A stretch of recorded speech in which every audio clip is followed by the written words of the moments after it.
diin baan u dagaalamaynaa meel baa la dhigay horta in masaajidii dadka lagu toogtay marinayaan nimanka dadka oo waalidkii laga booqan waayo oo saddex qof oo kasta oo Soomaali ah oo aad aragtid ay laba waalidkood dileen ama odayaashood dileen ama ayaga sigeen saddex qof oo kasta oo aragtid yaani ama hamba ay yihiin ay dil rabeen ama ay dileen odayaashii qabay ama haweenkoodii yaani ay maraysaa inta markii laga soo tago waxaan rabaa horta waxaan ku hadlayaa ma aha ra'yiga dawladdeena waana sheegnay 10 jeer baan sheegnay haddana inaan ku celcelino waa doonaynaa madaxweynahana waad arkayseen janaazadii maalin dhaweyd uu ka hadlay annagu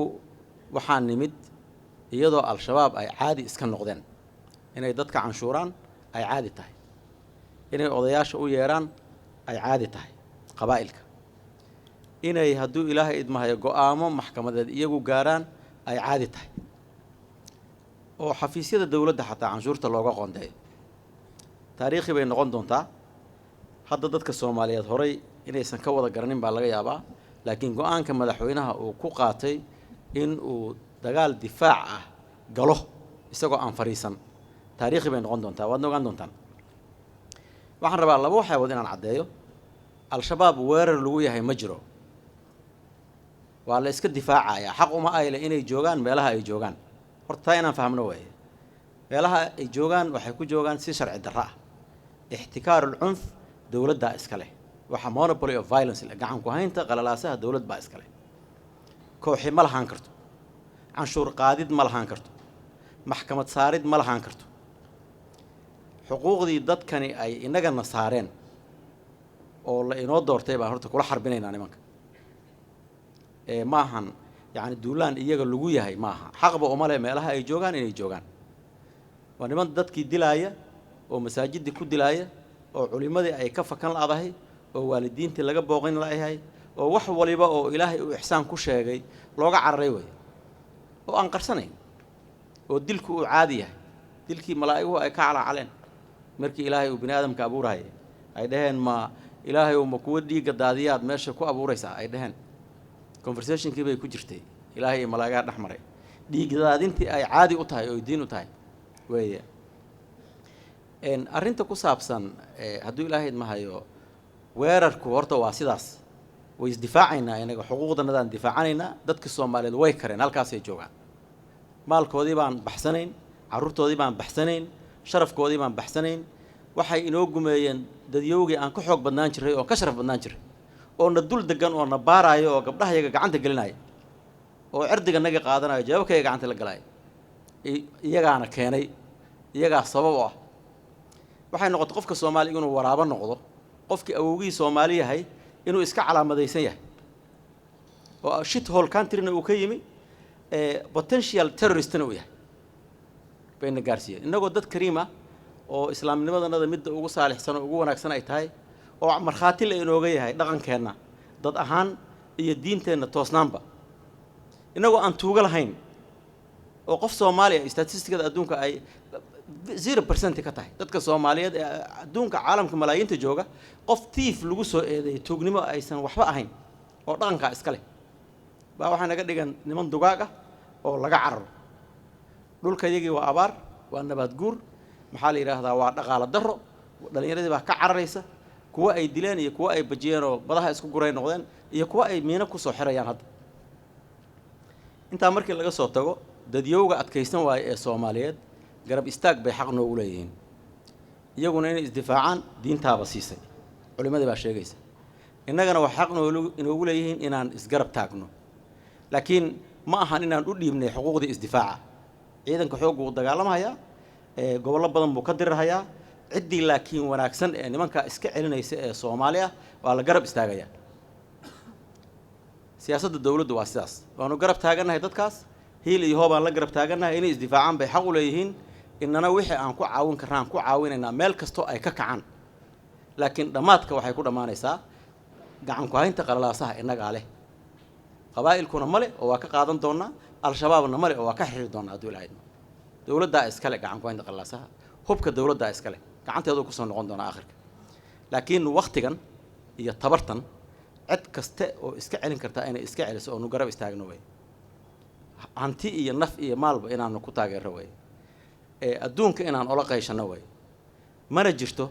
yacni caadi ma sii ahaan karta arrintaani dad baa yidhaahda maxaa loo sugi waayey maxaan sugaynay oo noo imanaya iyagaana weeraray xayaat wixii ka dhacay waad ogeydeen meel kastay ka dhaceen maanta beledweyne waxa ka dhacay waa arkayseen inay idin bajiyaan bay doonayaan oo laga baqo oo qabaa'ilku ka baqaan oo dadyagu ka baqaan taana ma dhacayso hadduu ilaahay idmo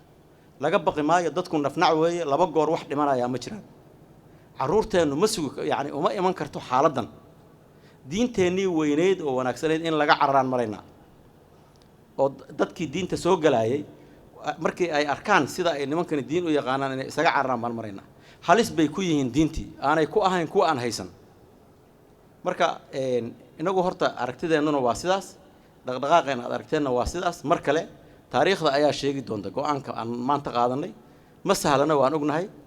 laakiin waxaanu ognahay at the end inaanu adkaanayna hadduu ilaahay idmo waxaan idhi iyagoo institutionno yeeshay oo canshuuraya shaqaalaha dowladda oo odayaasha qabaa'ilka u sameeyey guddiyo oo qabiilooyinka qaar boqorro iyo ugaasyo u sameeyey oo dakhli iyo justice system leh oo cadaalad iyagoo loo wada aadaayo isla markaana ay taa caadi tahay baanu nimid baan idhi arrintaa iyadii ay caadi tahay yacni dagaalkana innagu maynan bilaabine waa nalaku bilaabay xaq baanan u leenahay inaan isdifaacno offensiveka hadda socdana way isdifaacid weeye weerar maaha wixii naloo dhaariyey oo 15 May naloo doortay oo aniga xukuumaddan ku jira loo dhaariyey inta 2 August la magacaabay baanu doonaynaa inaan gudanno cadaaladda innagaa leh ixtikaar al-cunfi innagaa leh monopoly of violence innagaa canshuur qaadidda leh innagaa canshuur qaybinta leh intaasaanu daba joognaa annaga tuulooyin ay haysan karaan iyo magaalooyin ay haysan karaan ma jirto shacabka dhaqaaqayna waanu garab istaagaynaa waanuna jihaynaynaa aakhirkana gacantayada ay ku dhammaan doontaa the monopoly of violence inaan xuso sheeko hadda ka hor aan akhriyay diiq iyo waxaa darisahaa nin subax buu u yimid wuxuu yidhi diiq may maqlaysaa haa haddii aad mar dambe aad dintid waa ku dilayaa buu yidhi subaxii waa ku waciya diiq waa ka subaxi ciya waa addimaan haddaa mar kale aad aadantid buu yidhi waa ku dilayaa diiq wuxuu is yidhi haddee kuwo badanoo addimi kara waa la helayaaye adiga naftaada halisa gelin ninkaan odagoo waalayuusa ku dilin aadaankii buu joojiyey toddobaad ka dambe u yimid wuxuu yidhi diiq inaad sidii digaaggii u cido way oo sidii digaaggii inaad u shanqarto way yidhi diiq wuxuu is yidhi aadaankiiba waa joojisay digaag waa un walaashaa codkeeda iska raadi waa isdhibay oo waa maxaa la yidhaahdaa sidii digaaggii inuu ciyo aad isugu dhibay toddobaad markuu isku dhibaayey oo uu u dhadhow yahay wuu subax dambe albaabka soo garaacay waraa may maqlaysaa waa inaad ukun dhashid buu yidhi haddii kale waa ku dilayaa diiqii wuu ogaada marka tale inay farihiisa ka maqan tahay oo mar kasta la dili lahaa wuxuu yidhi yaa laytanii mittu wa ana u'adin inaan dhintaa fiicnaan lahayd anigoo addaamaya waxaa weeye horta nimankanu dadka hadda ay la shaqeeyaan way un dili doonaan aakhirka marka inaad aadin ku dhimato iyo inaad oo sidii digaaggii u ciyaay dhimato ukunna lagaa sugaayo wax ka dhexeeya ma jiraan maalqabeennada lacagta siiya way dili doonaan aakhirka si aanay dacwo ugu soo oogin markii laga adkaado dadka wararka hadda siiya way dili doonaan aakhirka si markay iska bedelaan outfitka oo ay timaha xiirtaan oo maaskara iska dhigaan oo dibadaha u cararaan aysan ugu markhaati furin marka waxaa fiican maalin baa dhimanaysaa qofku isagoo addimaaya inuu dhinto ayaa fiican oo aan sidii digaaggii u ciyin ukunna aan laga raadinin taa waa maxaan ku raha horta arrintaasi waa inay ahaato arrin cad markii taa laga soo tago su-aalaha jawaabtooda waa un hal su-aala baan u malaynaya intii igu soo hadhay waa laga jawaabay sida ay tahay in dagaalka loo galo mana jiro khiyaar kale oo furan ma jiro dad badan baa waxay ku celceliyeen dagaalka ma u diyaar garoodeen dagaalka inagu maba qaadin waana laku soo qaaday dagaalka waana laku soo qaaday 15 sano socday sida la sheegay isagoo xididaystay oo carrada ay dawlad ka yihiin uma indhaha kala qaadnay oo nabadoonnadii nala joogay u yeeranayaan oo ardadii dugsiga qur-aanka dhiganaysay ay percentage saarayaan leeyihiin 60 arday baa dhigatay waa in 20 la geeyaa tababar aan gubne oo xoolihii miyiga joogay ay percentage aan zaka ahayn ka qaadayaan tinta baan ku baraarugnay marka khiyaar noo furaa ma jirin waddanna garab degan oo dagaal ku qaadayno u diyaar garoobaynana ma ahayn wax jidkaa kuu taagan oo laga tukan waayey way ahaayeen yihiinna marka dagaalkaa choice uma lihine ma loo diyaar garoobayda iyo la iska daay iyadoo oo dagaalku u socdaa diyaar garooga la wadaya hadduu ilaahay idmo waana guulaysanaynaa waxaa kuu soo haray dhallinyarada la leeyahay maaragtay waa la khalday dowladda dee policy bay ka leedahay annaga ujeeddadeennu inaan dhiig badan oo soomaaliyeed qubno maaha waxaanay carruurtayadii weeye ciddii la badbaadin kara waa la badbaadinaya ama madax ha ahaato ama ha ahaato hadduu ilaahay idmahayo dhallinyaro ha ahaato bolisiga dowladda waxaa weeye fawdadaas inay joojiso weeye ee maaha inay dhiig badan daadiso ma aha guul ma aha xataa layntooda inaga guul noo maaha inaan baabi'ino guul noo maaha muwaadiniin soomaaliyeed weeye qaar la khalday baa jira kuwo wax khalday oo waxaa jira xabis keliya astaahili lahaa way kala duwan yihiin laakiin hadda jidka aan marayna sidii lagu xakamayn lahaa problemkan weeye ugu dambayn waxaan ku soo xirayaa jawaabtii su-aasha ku saabsan national ID-ga iyo sharciga sababta loo gudbin laayahay oo uu sheegay ustaad cabdulqani sharcigan wuu taagnaa darfo badan buu lahaa baarlamaankii hore ma ahayn maaragtay kuwo ku jiray ma jirin oo sharcigaa diidanaa darfo badan oo in laga gooyo loo baahnaa buu lahaa oo aan lagama maarmaan ahayn kuna jiray sharciga waa la akhrinayaa hadda looga maxaa la yidhaahdaa ID looga isaguu ka mid yahay amniguu qayb ka yahay qofka soomaaliga inuu lambar yeesho lagu og yahay oo social security wixii la dhihi jiray ama pin number ah ayadaasuu soo gelayaa marka shuruucdaas way taallaa golaha wasiirada waa la geeyey in la soo celin doono oo dib loo akhrin doonaa laga yaabaa laakiin waxaa suraa xarga fira badan oo xawaaladaheenna wax u dhimi kara oo qaabka aan u noolahay wax u dhimi kara oo maxaan ku rahaa bangiyadeenna yacni hadda dhalanaya wax u dhimi kara oo shirkadaheenna aan gaarka u leenahay oo soomaaliyad wax u dhimi kara baa yacni ku dhex soohnaa sharcigaas marka dib baa loo akhrin doonaa waxaan dadkana wax u dhimayn qasadka laga leeyahayna aanu ku gaari karro isagoo ah baa baarlamaanka la geyn doonaa xildhibaanadii way joogaan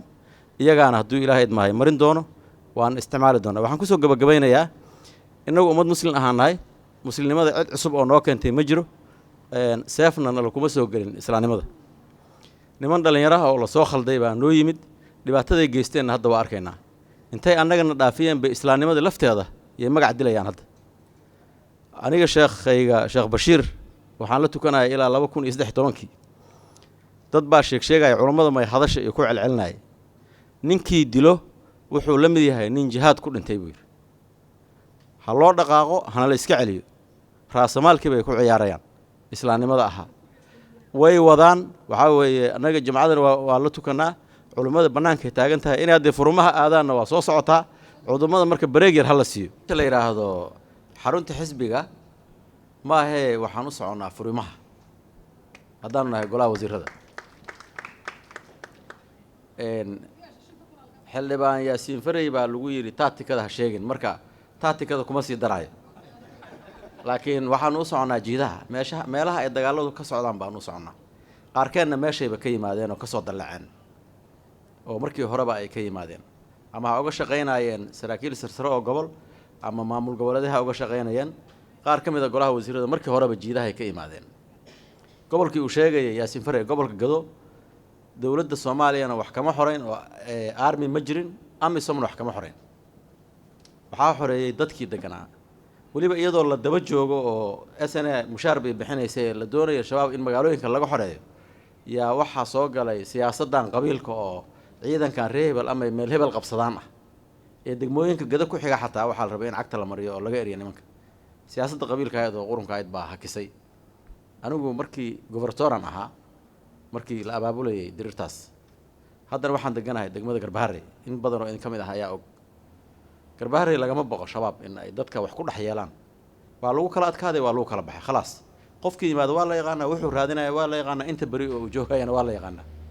banaadirna waa la keeni karaa arrin sidaas waa aad bay u sahlantay marka xarunta xisbiga waxaa ka horeysa horta nimanka meelaha ay ku dhuumanayaan oo qaraxyada ka soo abaabulayaan inaanu isku aragno isku qeyr baa nahay innagaana xaq u leh dadka inaan maamulo haatan marka meelahaasaan kusoo caana qaybsan doonaa markaasaa iyadoo carradu ay nabad tahay yaa xarun xisbi iyo xafiis waliba meeshuu u guurayo buu u guuri doonaa biidni illahi albaari waanuna guulaysanaynaa waa mahadsan